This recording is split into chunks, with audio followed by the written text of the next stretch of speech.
December 2008. Wall Street's golden boy finally cracked. Bernie Madoff, trusted by billionaires, banks, and celebrities, confessed that his entire investment empire was fake.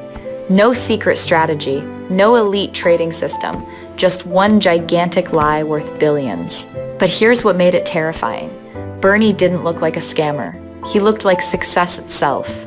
Calm voice, expensive suits, old money energy, the kind of guy people trusted instantly. Back in the 1960s, he started his firm with just a few $1,000s and slowly built a reputation as a financial genius. He even became chairman of the NASDAQ multiple times. That's what sold the illusion. His business wasn't completely fake. Upstairs, employees handled real trading operations. Downstairs, hidden away from most staff, fake account statements were being created non-stop. One side was legit finance, the other side was fantasy, and investors loved him. Madoff made rich people feel chosen. You couldn't simply walk into his fund. People begged for access. Getting accepted felt like joining a private club for the elite. Then came the impossible returns. Market crashes, Bernie still made money. Bad economy, Bernie stayed profitable. Year after year, his numbers looked smooth, perfect, almost unreal. But nobody questioned it because everyone was getting rich. That's how the scam survived for decades. Trust became the disguise, reputation became the shield, and by the time people realized something was wrong, billions had already disappeared. Next part, we break down how Bernie's entire system worked and why it was basically a billion-dollar trust me bro operation. Bernie's genius strategy was actually super simple. New investors gave him money. Instead of investing it, he used that cash to pay older investors. That's it. No magic, no secret algorithm, just recycling money while pretending profits were real. But the scary part was how clean the illusion looked. Clients received fake reports showing perfect trades and steady gains every single month. Markets could crash, stocks could burn, and somehow Bernie still looked like a financial wizard, and people ate it up. Banks, celebrities, hedge funds, everybody wanted a piece of the action. Some investors even bragged about being in Madoff's fund, like it was VIP access to a billionaire nightclub. A few people did raise red flags though. Financial analyst Harry Markopolos repeatedly warned regulators that Madoff's numbers made 0 sense, but nobody listened. Bernie's reputation was too powerful. The lie kept growing. And then 2008 happened. Next part, the financial crisis hits. Investors demand billions back, and Bernie suddenly runs out of money. 2008 turned Wall Street into chaos. Banks were collapsing, markets were crashing, and scared investors wanted their money back fast. That's when Bernie Madoff's empire started falling apart.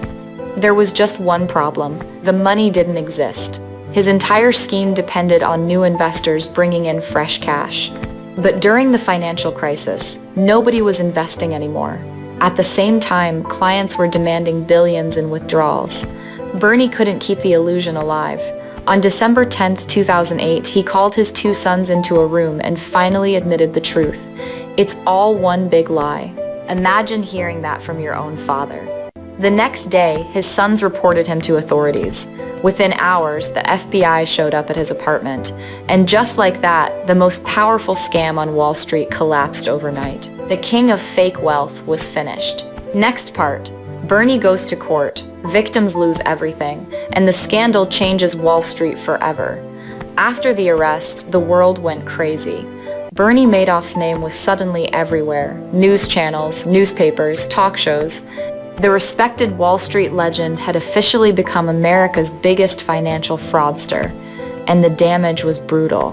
Rich investors lost fortunes, charities collapsed, retirees lost their life savings overnight.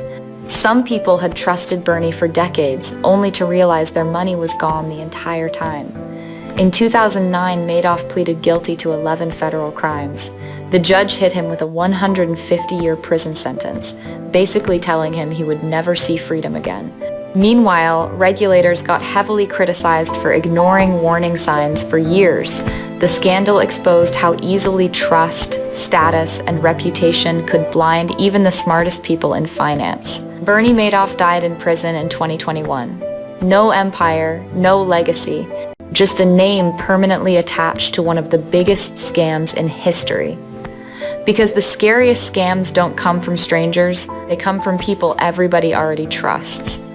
Bernie Madoff didn't just steal billions of dollars, he stole trust. For years, people believed the perfect suits, the powerful reputation, and the too consistent profits.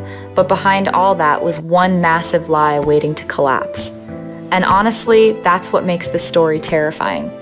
Because the biggest scams don't look dangerous at first, they look successful. If you enjoyed this video, make sure to like, subscribe, and turn on notifications for more stories about the biggest scams, empires, and financial disasters in history.